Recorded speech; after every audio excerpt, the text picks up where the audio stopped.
Hello viewers and good evening to this episode of Time with Your Banker and Financial Advisor, proudly sponsored by the Securities and Exchange Commission, Paradise Water and Dole Yogurt. Dole Yogurt, you need more and more and more. This evening we have with me here Mr. Ashon Katai, Emmanuel Ashon Katai. He's the head of research and policy of the Securities and Exchange Commission. And we want to look at Menzgold and their relationship with the Securities and Exchange Commission. Before we continue, we'll take a short break from our sponsors.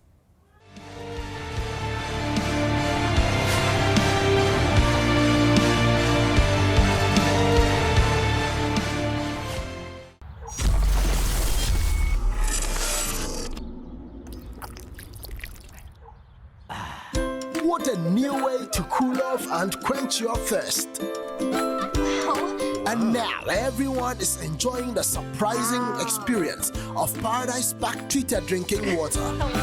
Hi. Join the refreshing experience and enjoy the all-new Paradise Pack treated drinking water. Paradise Pack treated drinking water. Drink pure, live more. This advertisement has been vetted and approved by the FDA. Again. I want a mix. Again. I want again. Again, be in good shape the whole day. Again, we always want more and more. Again, Dole, Tam Tam, Savannah. Again, Isusu. I want to give. Dole, Tam Tam, Savannah. Dole, Tam Tam, Savannah. We want more.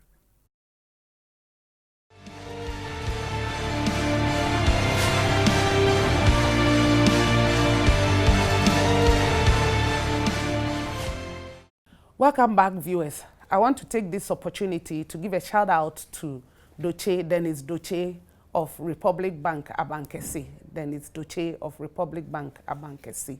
You are doing a good job. Keep it up. Keep it up. You've shown that you are a true and real banker. Keep it up. He's the operations manager. Yeah.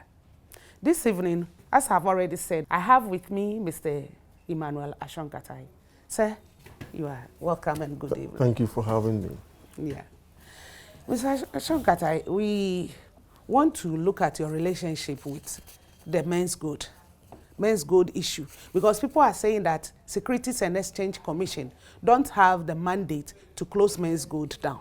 Now that the case is out of court, we can discuss issues that related to Menzgold getting to where they are, because I know that if he's dealing with commodities, that is gold. Gold is a commodity, and commodities are regulated by the Securities and Exchange Commission. So anybody who is into commodities must be registered with the Securities and Exchange Commission. I wonder why he doesn't seem to understand that he needed to have registered with you so that you could regulate him. So what the public don't understand is that you sat back for far too long before you came in with the hammer to stop their operations. And they are saying that because Securities and Exchange Commission stopped those operations, that is why their monies are locked up. What is the Commission's take on this one?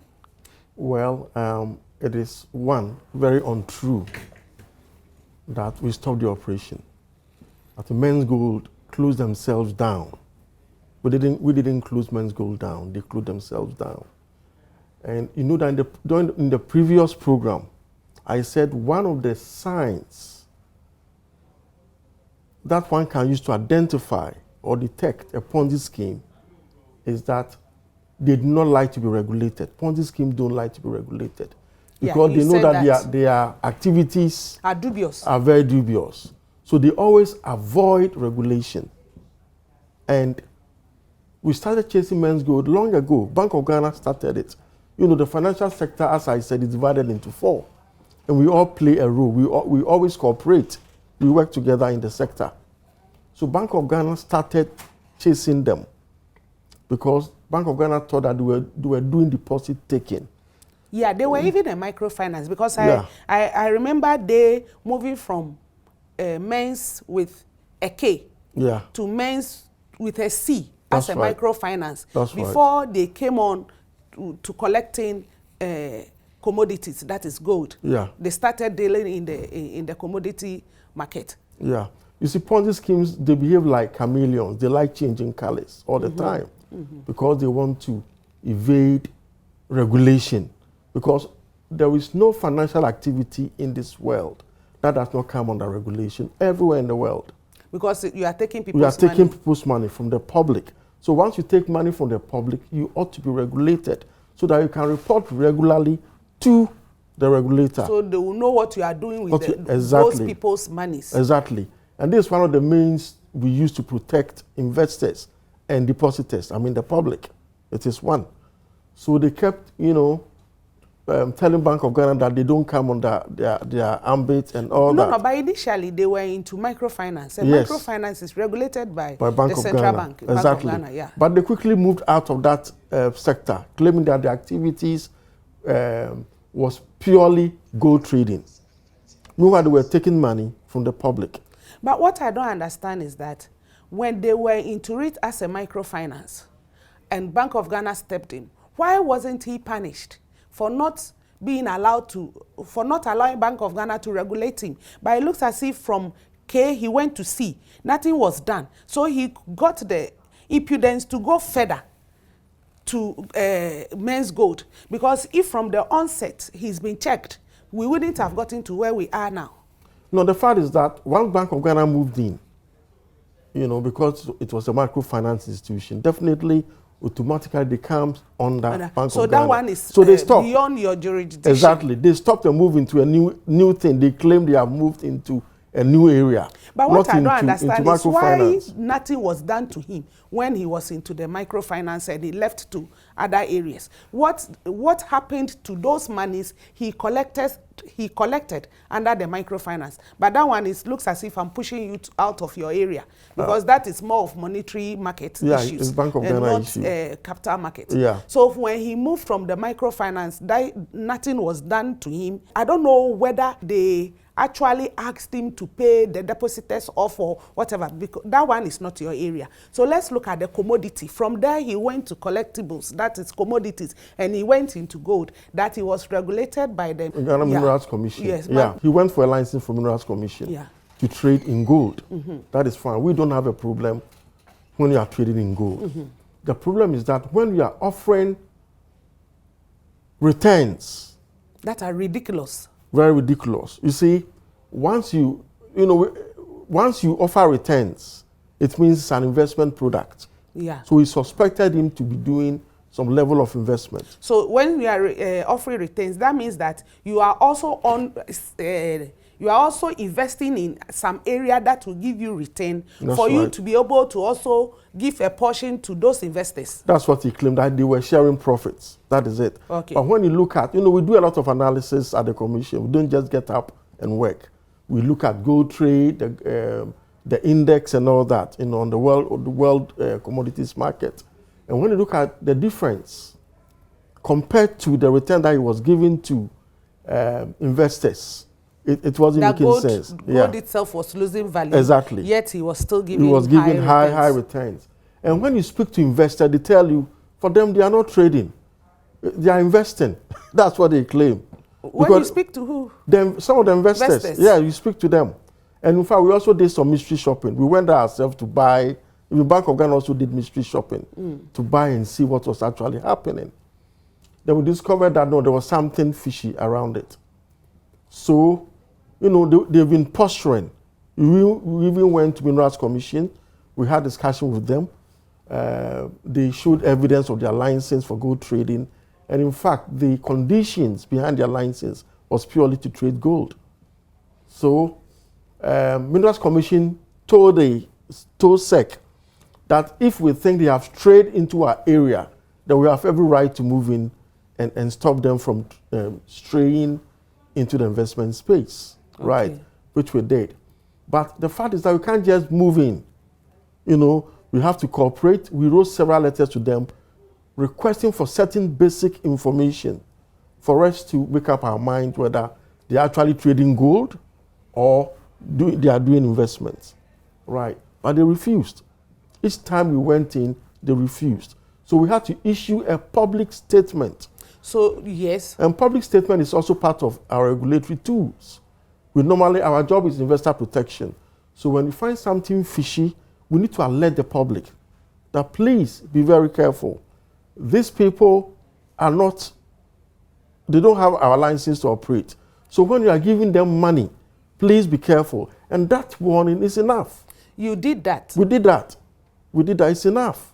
And yet they came back to say that no, SEC, we don't have the regulatory remit, to move into regulate the activity. I remember you showed me some documents. Yes. With those public notices. But with a lot of public notices. Was it 3 of them? Yes, and Bank of Ghana also issued this similar notices. Public notices. Yes, so in the newspapers. In the newspaper, Daily Graphic, but and on our internet. Read? No, That's it's not about. You see, Daily Graphic has wide circulation coverage, and in fact, even in court, if you cannot find your respondent, the court can ask you to publish it in the papers.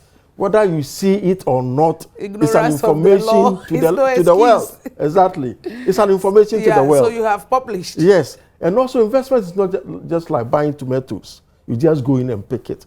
Investment, maybe the market you see, it is a high involving activity. It's a high involving purchasing activity.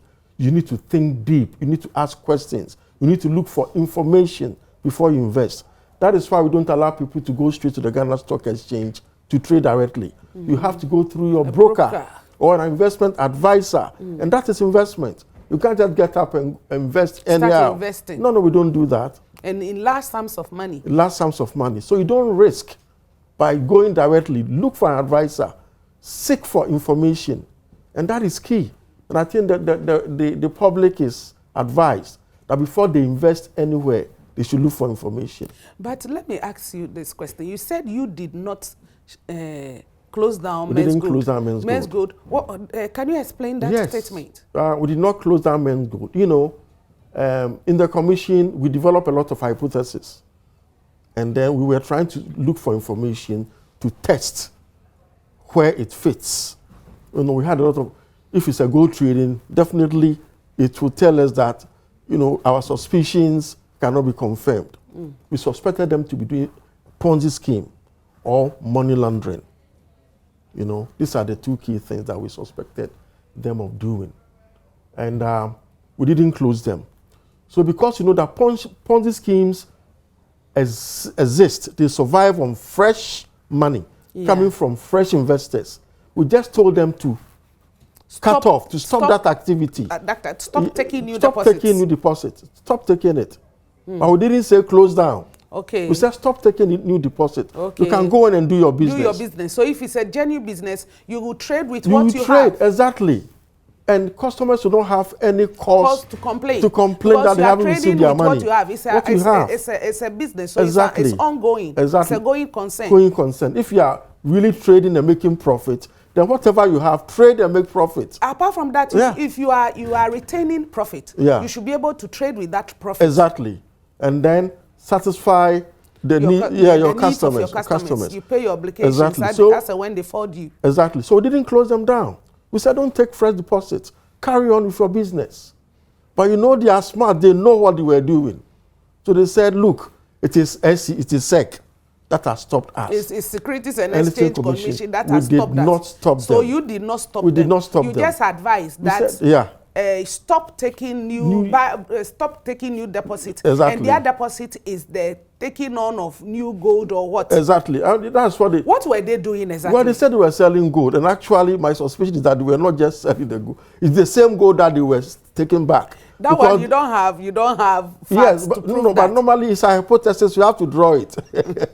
You have to draw it. And I believe when you go deep into it, you find out no, they were not selling for anybody. Because customers are asked to purchase the gold from one place, send it to Menzgold, all right, and then they deposit it there, all right. So I believe that it's the same gold that they take it back to so-called Is it brew marketing or whatever? But the issue is that their license, what I know is that if you are licensed with the Minerals Commission, that's right. You have to get your own money Exactly. to purchase the minerals involved. That's right. And then you either process it or you export it. Exactly. Or you can export it in the process form. That's right. So if they are asking people to bring their gold or minerals to them, that's where I feel uncomfortable. Very suspicious. In fact, we discussed this at length with Minerals Commission, but they said, well, they have given them their license, and in fact, we saw their license, which is due to expire this year, 2019, really. So, so they claim they were actually exporting. Well, but they can still continue with their gold trade. Yeah, they can if still continue. That was what they were doing. Exactly. They could still buy their gold and export trade. It and trade. Exactly. So when did you ask them to stop buying the gold? No, or what at all. was the directive that made we them said, to stop taking on new customers. Stop it, but continue with your business. If you have old customers that don't take fresh money, stop. They said they are not taking fresh money. They are taking gold. And trading and sharing profit. Yes. If that is the business, then you continue. Because we wanted to really see whether it was Ponzi or not. Because Ponzi survives, that is the oxygen of Ponzi. They are saying they were taking gold. Yes. And they are selling their gold. Sure. So if you are telling them that they should, you told them that, okay, if that's your business line, that's right. For now, stop taking fresh gold. Because to be frank, there is one particular security trading on the Ghana Stock Exchange. We call it Exchange Traded Fund. It is backed by gold. It's gold backed. It's backed by gold. And in fact, before we allowed them to trade that particular security on the exchange, we went to London to look at where they keep the actual gold. It is backed by gold. So they have it in London. Do you understand? Yeah. And the same. So they have the actual gold. Actual gold to and back. They are trading to back the security. Yes. Yeah, it's a good thing. So I personally said, look, if this guy probably can help him move into ETFs. Okay. He can keep the gold maybe at Bank of Ghana vault. Yes. You go to London. That company has the gold in a vault in London. Yeah, okay. Well guarded in London. We want to develop the market. That is one of our main mandates. Capital market development. So if you have a business idea, very innovative, and we can help you, it's also part of our plans. Okay, let us sit down and meet. And they kept avoiding us all the time. We had good intentions until their behavior made us suspicious. So the directive was stop taking fresh deposits, whether in the form of gold whatever or it whatever is. it is. And concentrate with what you have have now. And let's look at the way forward. Exactly. That was it. That was the directive. Yeah, but we didn't stop them from operating. No. So they don't have any business stopping their operations. At all. They should have kept on with whatever they were trading in. Exactly. Oh, exactly. Okay. But they kept deceiving the public that we've stopped them. Because they know that they couldn't get fresh money to pay all investors. That gives the indication that it is a Ponzi scheme. It could be a Ponzi scheme, yes. That is it. But we didn't stop them. I get it. Yeah. I get it. Yeah. Viewers, we'll take a short break. We'll be right back after the break. This program is sponsored by Securities and Exchange Commission, Dole Yogurt, and Paradise Water.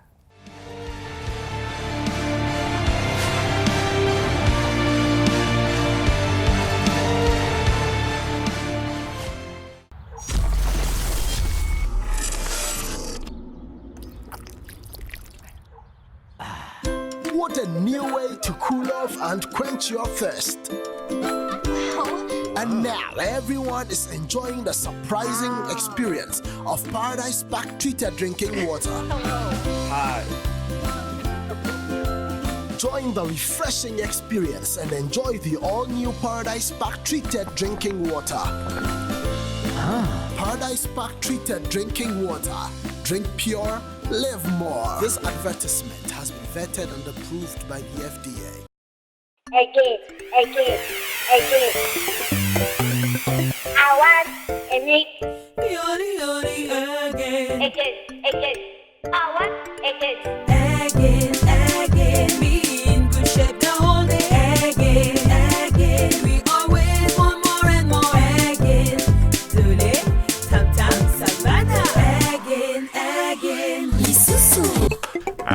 I want to give. Dole, Tam Tam, Savannah. Dole, Tam Tam, Savannah. We want more.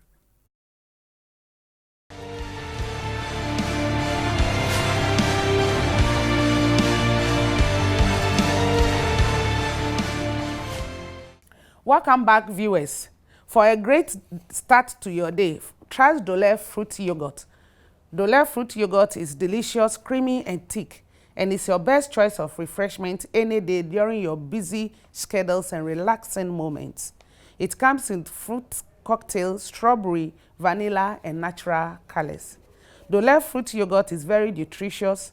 It strengthens your teeth and helps lower your cholesterol levels. Your choicest fruit yogurt also aid in weight management. I think that is what is making me lose some weight. Fight anemia, vaginal infections, and cancer. It's high in protein, boosts metabolism, improves hair and care skin, reduces risks of heart diseases and osteoporosis. A cup of Dole yogurt a day gives 49% of daily calcium, and the minerals are essential for several biological processes such as regulating blood pressure, metabolism, and bone health.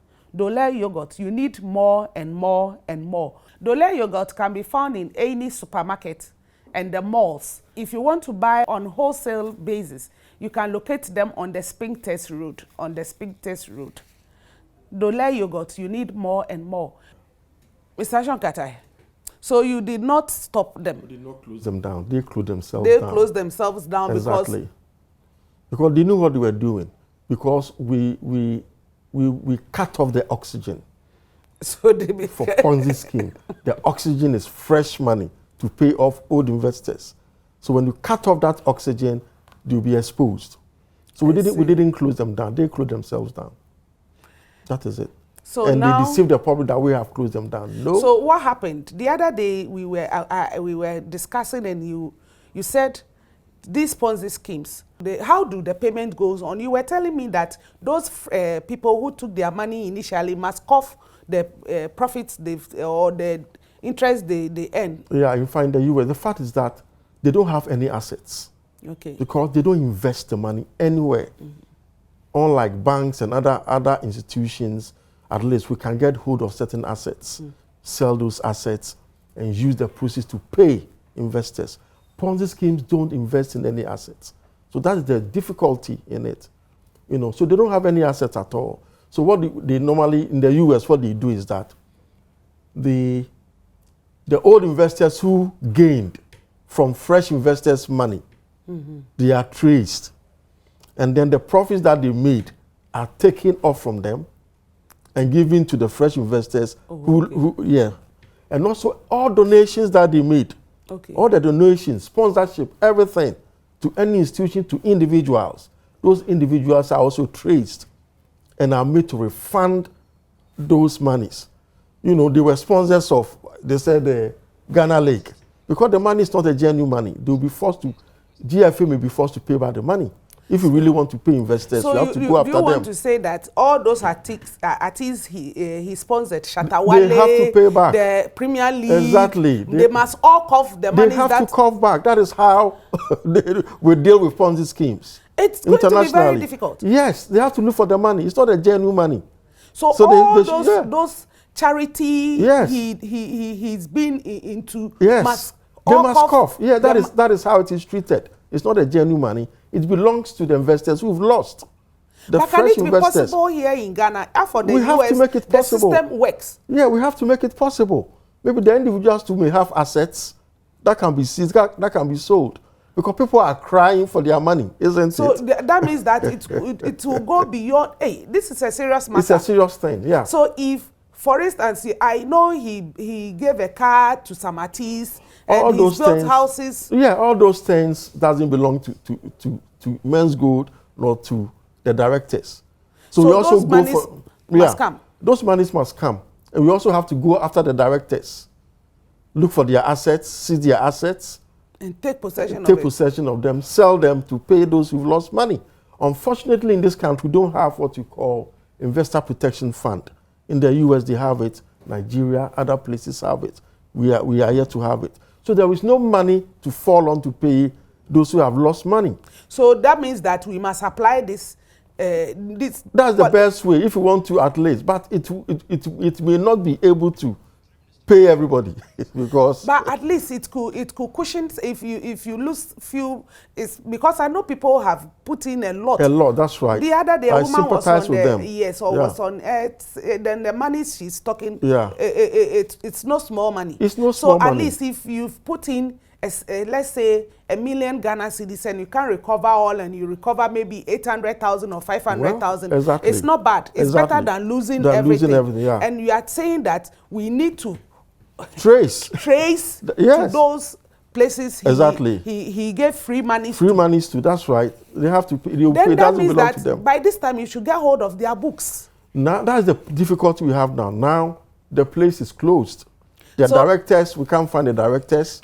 So getting the records is another next big step we all have to take. Because if the records are not there, how do you trace to even the investors' money? That's the difficulty. And you need to look for records. And wherever he channeled those monies to. Exactly. So how do we help these investors? So we have to go in there, get hold of the directors. They have to help. The police, I mean the